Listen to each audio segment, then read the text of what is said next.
Alright, pre-calc, this is chapter 4, section 8. Modeling real-world data with polynomial functions. So we're going to write functions, we're going to use the graphing calculator, and then interpret some things. So just a reminder that linear functions should look like a straight line. They don't have any direction changes. Quadratic have one direction change and they're U-shaped. Okay, they can also go up the right way. Cubic have two direction changes. They look like that graph. And quartic have three.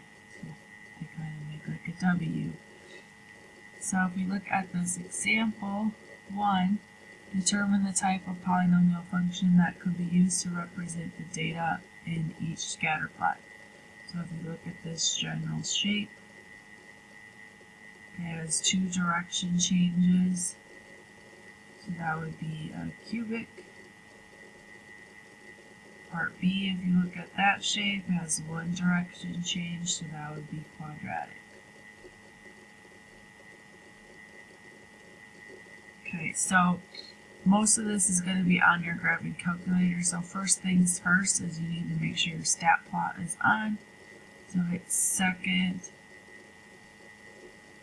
and then the y equals button. So you see my stat plot's off. You need to hit enter. Make sure the type is that first one highlighted. If it's not, you need to change it. So on is blinking, so hit enter again so that it's on. Now once you have your scatter plot or your stuff in your stats, when you graph, you're going to want to hit zoom 9 so that you can actually see it. And then make sure there's nothing in here so that you don't see those. So we are going to do stat. Remember, hit enter for edit, and then the x value goes in list 1, okay, and the y value goes in list 2. Okay, so you would just type all of those in. So we'll go ahead and do that.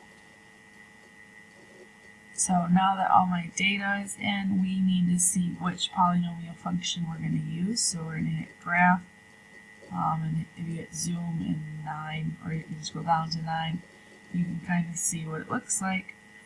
And so my graph looks something like this. So to me, that looks like a cubic function because it changes in 2 spots. So when I run my data, I'm going to do the cubic. So to get the equation, remember we hit stat again, over to calc, and then cubic is number 6. And I can put my numbers in for my equation. So y equals 1x cubed minus 3x squared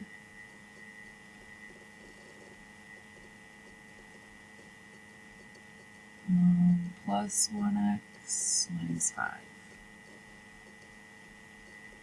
And you didn't have to have a 1 in front of the x if you don't want to. So those are rounded to the nearest hundredth.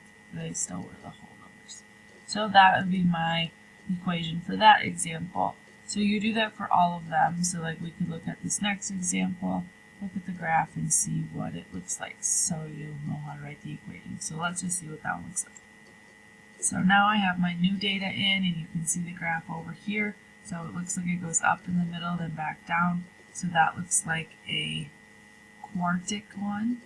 Looks like that. So you would run the quartic equation.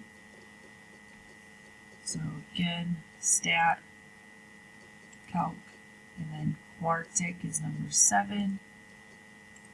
And you can then write that equation down. Okay, so we got that quartic equation written down.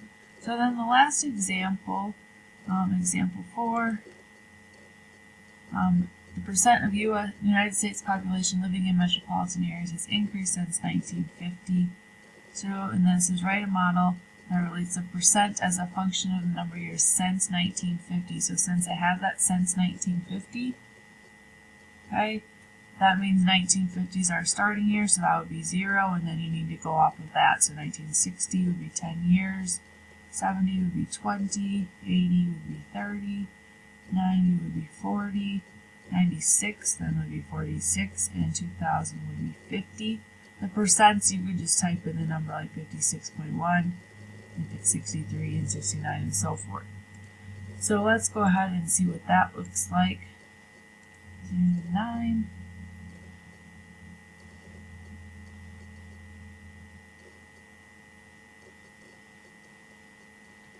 And that almost looks linear.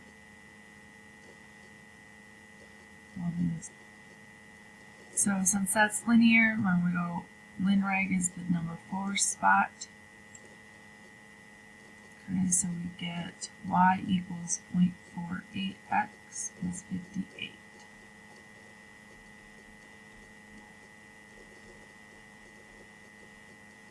Okay, so then it says use the model to predict the percent of population that will be living in metropolitan areas in 2010.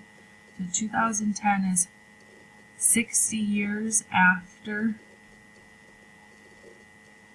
1950, so x would be 60. So then we just substitute 60 in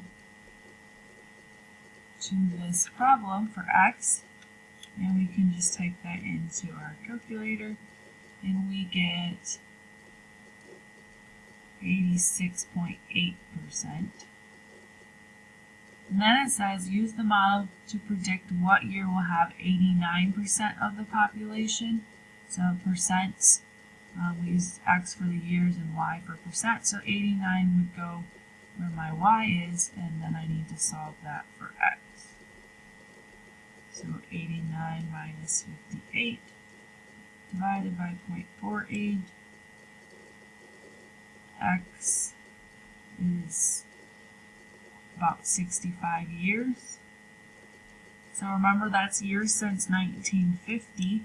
So if I add 65 years to 1950, I end up in 2015.